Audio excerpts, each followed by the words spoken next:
कई दिनों से एसएससी को लेकर हो हल्ला मचा हुआ है।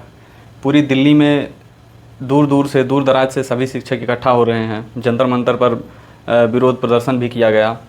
बहुत सारे शिक्षक इकट्ठा हुए। उन्होंने कई तरह के सेलिब्रिटीज़ को भी लाने का प्रयास किया, जिनसे भी उनकी दोस्ती या उनका परिचय था, जिससे इसको एक बड़े मुहिम में तब्दील किया जाए। पर सोचने वाली बात है, ऐसा क्यों हो रहा है? क्या यह पहली बार हुआ है? अगर एसएससी पेपर में कोई समस्या है, परीक्षा प्रणाली में कोई समस्या है, तो क्या यह पहली बार हुआ है? SSC CGL 2017 paper leak, Vyapam scam Madhya Pradesh, REET exam scam 2021 Rajasthan शिक्षक पात्रता परीक्षा में 10 से 15 लाख रुपए लेकर पेपर पहले ही बांट दिया गया। बिहार टेट और बीपीएससी पेपर लीक, बीपीएससी 2022 में पूरे राज्य में परीक्षा रद्द किया गया। बीपीएससी 2024 में केवल बापू सेंटर की परीक्षा रद्द की गई। उत्तराखंड एग्जाम स्कैम 2022, उत्तर प्रदेश लेखपाल और पेट एग्जाम पेपर लीक 2023, एसटीएफ के जांच के बाद पता चला कि 20 लाख तक रुपए लेकर डीलिंग की गई।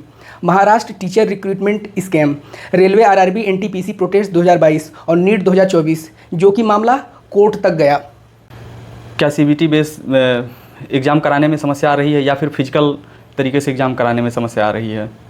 आइए कुछ बिंदुओं पर प्रकाश डालते हैं। फ़िलहाल सीबीटी में आ रही तमाम समस्याएं। सीबीटी यानी कंप्यूटर बेस्ड टेस्ट, जब हमने फिजिकल फॉर्म से सीबीटी की तरफ रुख किया था, तब शायद हमने नहीं सोचा था कि इतनी समस्याएं हमें सीबीटी में भी देखने को मिल सकती हैं। जैसे software glitches, malfunctioning, dummy candidates, server problem, paper submit में दिक्कत, गलत तरीके से पेपर सबमिट हो जाना, स्क्रीन शेयरिंग। वही फिजिकल मीडियम में पेपर कंडक्ट करने की बात करें तो उसमें आने वाली समस्या कुछ इस प्रकार है: अत्यधिक कागज़ का दोहन, खर्चीली प्रणाली, मैनेजमेंट में समस्या, फैकल्टी की समस्या और पेपर लीक करने में आसानी। क्या हमारी परीक्षा प्रणालियों में ही दिक्कत है या फिर हमारी शिक्षा व्यवस्था ही लचर है? आइए इस पर प्रकाश डालते हैं। जहाँ तक मुझे लगता है कि हमारी परीक्षा प्रणाली में ही लचरता है, क्योंकि हम कभी भी बचपन से ही मेमोराइजेशन पर ज़्यादा ध्यान देते हैं, मतलब चीज़ों को रटने पर। हम ही नहीं, हमारे अध्यापक ही, उनका फोकस होता है कि चीज़ों को रटो, समझो मत। समझने की तरफ बिल्कुल ध्यान होता नहीं, क्योंकि समझना है तो समझाना पड़ेगा, जो कि वे करना नहीं चाहते।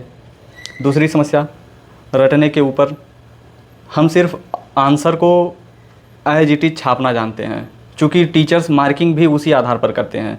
जिस बच्चे का जितना सटीक बुक के हिसाब से आंसर होगा, उसको उतना अच्छा मार्क दिया जाता है। जो क्रिएटिव आंसर लिखता है या लिखने का प्रयास करता है, उसको मार्किंग शून्य कर दी जाती है उसकी। समस्या और भी जटिल तब हो जाती है जब हमारी शिक्षा व्यवस्था डिग्री बेस स्टडी पर ज़्यादा होती है। स्किल बेस स्टडी को हम खारिज ही कर देते हैं। बच्चे में सोचने की क्षमता खत्म हो जाती है। अगर बच्चा सोच नहीं सकता तो उसके अंदर स्वविवेक कभी पनप नहीं सकता। और कि एक शिक्षित व्यक्ति जिसमें स्वविवेक नहीं है, वह एक लाश की तरह है। हमारी शिक्षा व्यवस्था में शिक्षा मंत्री से लेकर स्कूल के प्रिंसिपल तक की कोई जवाबदेही नहीं है। आप उनसे सवाल जवाब नहीं कर सकते। अगर आप कर रहे हैं तो आप शिक्षा व्यवस्था के खिलाफ हैं।